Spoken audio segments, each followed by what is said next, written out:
Hello dear learners, I welcome you to my YouTube channel English with Sikandar. It's been a long time when I uploaded my last video because of some urgent work.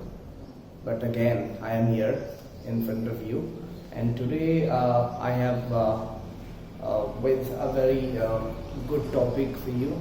And as I told you earlier, in English language, if you are going to make a sentence, then verb is very essential. It's very vital and it plays a very significant role. So मैं आज आपके लिए verb लाया हूँ, और verb भी देखिए, verb की बहुत सारी कैटेगराइजेशन है, जैसे एक्शन है, उसके अलावा transitive, intransitive, linking verb, helping verb, ठीक है। लेकिन आज मैं आपके लिए स्टेटिव वर्ब लाया हूँ, स्टेटिव वर्ब।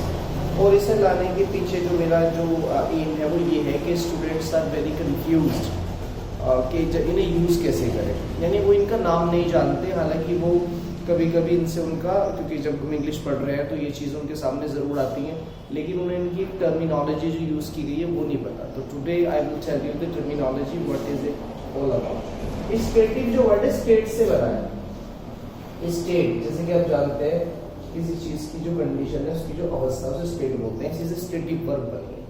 तो स्टेटिव वर्ब डिस्क्राइब करती है स्टेट को किसी चीज की। एक्शन नहीं है ये, नहीं। एक तो चीज होती है एक्शन, यानी एक तो वर्ब ऐसी होती है जिनमें एक्शन दिखाया गया है, जैसे आई रन, ठीक है ना, I walk, I teach, I you can say that I am going to market. तो वो एक एक्शन है। एक्शन को आई प्ले क्रिकेट, तो प्ले करना यानी खेलना एक एक्शन है। तो जो चीज एक्ट को शो करती है, जो वर्ब एक्ट को दिखाती है, जिसमें मूवमेंट है, उन्हें बोलते हैं एक्शन वर्ब। लेकिन जो स्टेट है इसमें कोई मूवमेंट नहीं है, इसमें फिजिकल एक्टिविटी कोई नहीं है। जैसे मैंने कुछ चीज लिखी है लेकिन इनके अलावा भी है, लेकिन ये अगर आपने इन चीजों पर वर्क कर लिया तो काफी चीजें कवर अप हो जाएंगी।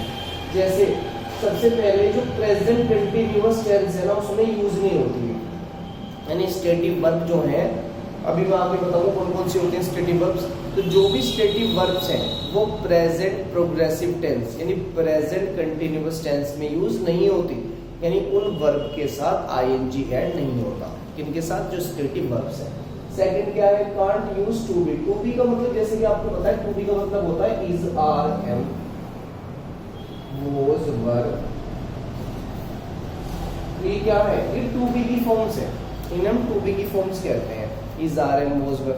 तो इनके साथ, इन्हें स्टेटिक वर्ब के साथ ही यूज नहीं होते, क्योंकि ऑब्वियसली जब कोई टेंस कंटिन्यूअस में होगा तो तभी तो वहाँ is, are, am, was, were आएगा। तो जब वो कंटिन्यूअस में बनेगा ही नहीं तो is, are, am कैसा आएगा। अब मैं बताता हूँ स्टेटिक वर्ब्स होती क्या है। सबसे पहले वर्ब्स ऑफ परसेप्शन, यानी परसेप्शन कहते हैं जो चीजें जिनसे हम नॉलेज लेते हैं। हम सेंसेस के जरिए तो नॉलेज लेते हैं। आप जो भी सीख रहे हैं, आप इन 5 सेंसेस के यूज करके सीख रहे हैं। सी, हियर, स्मेल, टेस्ट, फील। तो ये जो 5 वर्ड मैंने यहाँ पे लिखे, इनके साथ आईएनजी नहीं आएगी, यानी आई एम सीइंग नहीं कहूंगा मैं, आई सी कहेंगे। आई एम नॉट हियरिंग नहीं कहूंगा, आई डोंट हियर या आई हियर। तो अब आप कुछ स्टूडेंट के माइंड में एक क्वेश्चन आ सकता है कि जी हमने तो लिखा हुआ देखा है। तो देखिए, अगर आप किसी बुक में कुछ लिखा हुआ देखते हैं, किसी नॉवल में या किसी मूवी में, आप कोई डायलॉग में ये सुनते हैं, या किसी सॉन्ग में या किसी से सुनते हैं I am not hearing, I am not feeling, तो देखिए वो ग्रामर का उनसे कोई ताल्लुक नहीं है, क्योंकि जो मूवी बना रहे हैं जरूरी थोड़ी वो ग्रामर जानते हो। ये जो नॉवल लिख रहा है वो ग्रामर में बहुत अच्छा हो, लेकिन because I am teaching grammar. हाँ, अगर किसी ग्रामर की बुक में आप ये लिखा हुआ देखें तो ये क्वेश्चन अराइज कर सकते हैं आप। तो ग्रामर की बुक में आपको ये चीज नहीं मिलेगी, तो वहां पर क्या है, इनके साथ आईएनजी फॉर्म नहीं आती। सेकंड क्या है, वर्ब्स ऑफ इमोशंस, यानी जो इमोशंस है, हमारे जज्बात है, उनको जो वर्ब शो करती है वो भी स्टेटिव होती है। स्टेट है ना इमोशन भी, जैसे सेंसेस हमारे स्टेट। अब जैसे लव है तो आई एम लविंग यू, ये गलत है, आई लव। तो अगर कहीं आपने किसी ने कोई कह रहा है इसमें लविंग यूज कर रहा है, तो मैंने आपको फिर से बताया कि वो उस पर आप यकीन मत कीजिए, या कोई अगर बोल भी रहा है ना तो उसे इंटरप्ट मत कीजिए, बिकॉज ग्रामर आप पढ़ रहे हैं वो नहीं पढ़ रहा है। तो ग्रामर की बुक का यकीन कीजिए, जो ग्रामर की बुक लिखी गई है, ना कि किसी नॉवल का या किसी डायलॉग का या कोई बोल रहा है। लोग तो पता नहीं कितनी मिस्टेक करते हैं, इवन इन हिंदी में लोग बहुत मिस्टेक करते हैं। तो जो आप अगर सुन के लैंग्वेज सीखेंगे तो यू विल नेवर लर्न, आप कभी भी नहीं सीख पाएंगे।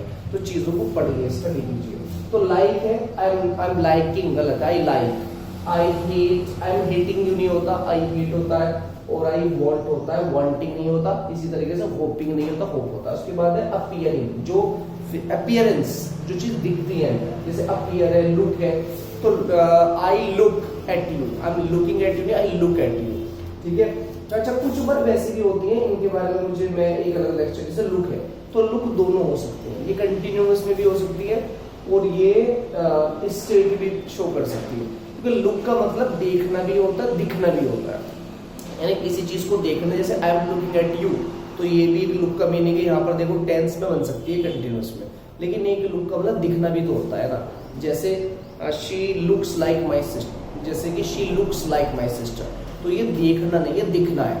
तो जब ये दिखने के मीनिंग में यूज होगी ना वर्ब, तो ये स्टेटिव होगी, यानी इसे स्टेटिव ना के आप एम्बी ट्रांजिटिव वर्ब है, इनके अलग नाम है, तो मैं अलग वीडियो बनाऊं। एम्बी ट्रांजिटिव यानी वो ट्रांजिटिव नहीं है, इंट्रांजिटिव है। उसके बाद थिंकिंग, जो सोचने का जो प्रोसीजर है, तो उनको जो वर्ब दिखाती है, जैसे थिंक है तो आई थिंक कहेंगे, I believe, I agree. Agree कभी भी आईएनजी में नहीं आता। जैसे मैं बहुत सारे स्टूडेंट मिस्टेक करते हैं, जैसे आई एम अग्री, गलत सेंटेंस है। आई एम अग्री गलत है, क्यों गलत है? क्योंकि अग्री अगर एम आ गया तो आईएनजी आना था, फिर तो ये होना था ना आई एम अग्रीइंग। लेकिन मैंने आपको बताया अग्री एक स्टेटिव वर्ब है और ये कंटिन्यूअस में यूज नहीं होती, इसलिए इंडेफिनिट में बनेगा, आई अग्री विद यू। उसके बाद पोजेशन, जो पोजेस अधिकार दिखाती है जो वर्ब, जैसे है तो हैविंग नहीं आएगा, ओन आएगा, ओनिंग नहीं आएगा, बिलोंगिंग नहीं आएगा, बिलोंग जो आएगा, फिर बिलोंगिंग अलग वर्ड बन जाएगा। बिलोंगिंग सामान को कहते हैं, जो सामान है बिलोंगिंग्स वो अलग है, लेकिन मैं वर्ब की बात कर रहा हूँ। पजेस, आई पजेस, यानी मेरे पास है चीजें। अब लास्ट में मैंने आपके लिए एग्जांपल लिखा है लुक का, तो जैसे मैंने आपको बताया ना, इन्हें एमपी ट्रांजिटिव कहते हैं। तो देखिए she looks like my sister, यहाँ लुक जो है ना स्टेट बता रहा है, दिखती है। तो यानी अब ये जो शी इज लुकिंग, तो यहाँ देखो एक्शन आईएनजी यूज होगी, यानी यहाँ पर वो चीज दिख रही है, क्योंकि देख नहीं रही। जब दिखने के मीनिंग में हो ना, तो वहां पर हमेशा वो आईएनजी आएगी नहीं, वहां पर वो इंडेफिनिट भी यूज होगा। लेकिन जब देखने के मीनिंग में आए, किसी को देखना, तो वहां आईएनजी यूज हो सकती है। So I hope you got it, और इसे रिवाइज कीजिए, इट्स वेरी इंपॉर्टेंट, क्योंकि बहुत ज्यादा कंफ्यूजन होता है आईएनजी कहाँ आएगी कहाँ नहीं आएगी। तो देखिए लैंग्वेज को अगर आपको सीखना है तो फिर सुनने पे यकीन मत कीजिए कि मैंने तो ये भी सुना है, बात सुनने की नहीं है, फिर आप स्टडी कीजिए। क्योंकि देखिए हर चीज का ना एक्सपर्ट होता है, हर चीज का। अगर आपको बायोलॉजी पढ़नी है तो आप इंग्लिश के टीचर से थोड़ी पूछ के अपनी राय बदल देंगे, या इंग्लिश के टीचर ने आपको अगर ये बता दिया कि बायोलॉजी में ये चीज है नहीं, तो आप यकीन कर लेंगे जिन्होंने बताया था। आप टीचर को भी तो देखिए ना। तो जो ग्रामेरियन है, जो ग्रामर के जो टीचर्स हैं, आप उनसे पूछिए चीजों के बारे में। आप ग्रामर के बारे में मैथमेटिक्स वाले से पूछ रहे हैं, मैथमेटिक्स के बारे में आप पूछ रहे हैं फिजिक्स वाले से, तो चीजों को ना पहले ये देखिए पूछ किससे रहे हैं आप, तो यकीन उसका होगा जो सब्जेक्ट में एक्सपर्ट होगा। ठीक है, ओके स्टूडेंट, थैंक यू। मैं अगली बार जो लेक्चर इस पर अपलोड करूंगा वो ट्रांजिटिव, इंट्रांजिटिव के साथ एम्बी ट्रांजिटिव, वो वर्ब्स जो दोनों होती है, ट्रांजिटिव भी इंट्रांजिटिव। Okay, thank you.